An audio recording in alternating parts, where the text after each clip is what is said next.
tarde, pessoal. Meu nome é Júlia e eu sou aluna do sexto período do curso de Direito lá na UFPB. E hoje eu estou aqui para continuar a tratar com vocês sobre a temática da segurança cidadã. Como foi muito bem colocado por Bárbara no início da nossa apresentação, a noção de segurança cidadã ela vai possuir como princípio a implementação integrada de políticas sociais setoriais a nível local. E o que é que isso tudo significa, né? Significa dizer que o conceito de segurança cidadã, ele reconhece a multicausalidade da violência e a heterogeneidade da sua representação. Ou seja, reconhece os vários motivos que levam ao surgimento da violência, dentre os quais a gente pode citar a educação precária, o desemprego e as desigualdades sociais. Isso porque esses fatores, eles impossibilitam o desenvolvimento da qualidade de vida do indivíduo, né, seja no sentido econômico, seja no sentido social, e isso acaba por potencializar os índices de criminalidade. Por quê? Porque foi-se verificado que em locais em que o Estado ele não está lá para fazer o que é o dever dele, a chance é que a população desses locais elas comecem a procurar por si só alternativas para atender suas necessidades básicas e aí acabam entrando no mundo do crime.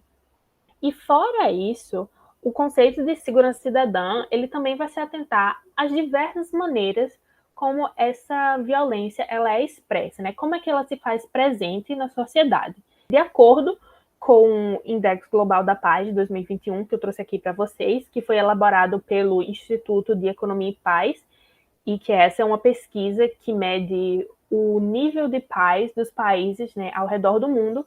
O Brasil ele se encontra na 128ª posição entre 163 países.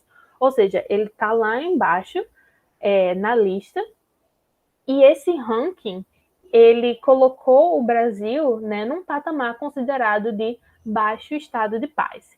De maneira semelhante, eu trouxe também para vocês um levantamento do G1, que foi realizado com base em dados oficiais dos estados e também do Distrito Federal, que revelou que em 2020 houveram 43.398 mortes violentas, que aqui se referem a assassinatos, no Brasil, o que é um número 5% mais alto do que o que foi verificado no ano de 2019.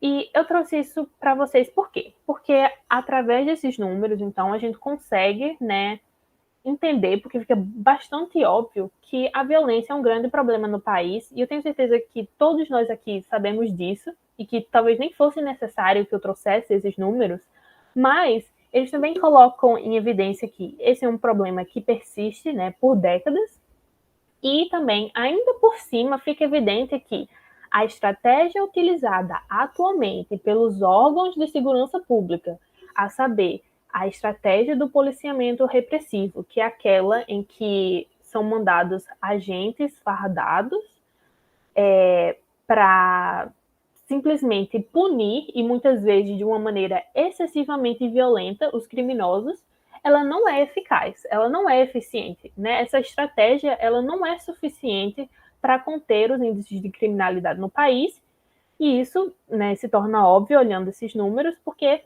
essa é a estratégia utilizada, e o que a gente observou foi justamente um aumento nos índices de violência. E aí, diante disso, a gente compreende, então, que não é realista atribuir tão somente às instituições policiais a responsabilidade, né, do enfrentamento e da diminuição à violência. Esse é um fardo que é extremamente pesado e que é notadamente pouco efetivo. E aí, voltando ao início da minha fala, o problema da violência ele precisa ser tratado de uma maneira intersetorial, ou seja, com a implementação de políticas públicas inteligentes, que vão englobar aí o investimento não só no policiamento, que a gente já verificou que somente ele é pouco efetivo, mas também em outras áreas, como educação, saúde, lazer, esporte e oferecimento de emprego, esse tipo de coisa, por exemplo. E aí, diante disso, a gente consegue, então, entender que o paradigma da segurança cidadã é justamente o desenvolvimento humano. E aí, por essa razão, é que essas políticas públicas são voltadas às pessoas, em vez de serem voltadas, né, em vez de possuírem o foco no governo. E aí, então, a gente entende que a segurança cidadã ela vai buscar a promoção dos direitos humanos, né, porque reconhece que a violência ela é intrínseca à privação desses direitos e dessas necessidades básicas dos seres humanos. É imprescindível que essas políticas elas sejam desenvolvidas de maneira que elas sejam eficazes, né, eficientes e que elas durem. E aí eu trouxe aqui para vocês, né, basicamente as 5 fases de desenvolvimento dessas políticas públicas, que a gente pode dividir em. A primeira seria justamente da identificação do problema, né? Qual é o problema que a gente está tentando solucionar, né? O que é que a gente está buscando resolver aqui? E aí, nessa fase, a gente busca entender também como é que esse problema surgiu, né? O que é que originou esse problema. E a segunda fase é justamente quando a gente busca aí soluções e alternativas para o problema que foi observado, né? É uma fase com um título bem autoexplicativo, é quando a gente vai montar aí as estratégias, né, de resolução do problema e também vai se procurar entender por que essas estratégias, essas resoluções, elas não foram aplicadas anteriormente e também quais seriam os obstáculos de uma futura implementação.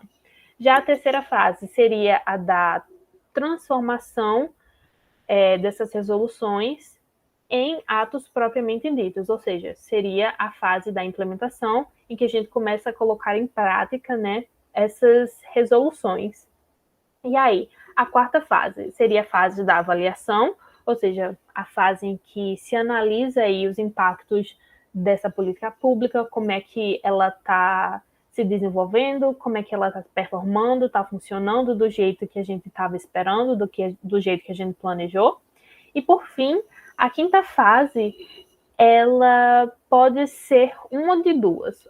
Pode acontecer ou a manutenção da política pública ou a extinção. A manutenção, né, caso haja manutenção dessa política, isso implica dizer que ela vai continuar sendo implementada, né, porque foi verificado que ela é eficiente, que ela está aí atuando de uma maneira efetiva, né, que está atuando de acordo com o que estava sendo planejado, né? Ela está conseguindo aí agir de maneira a enfrentar o problema. Mas caso ela seja extinta, né, isso quer dizer que foi observado então que essa política pública ela não está sendo bem sucedida quanto à resolução do problema, né? Não está se tendo aí o resultado que seria esperado. E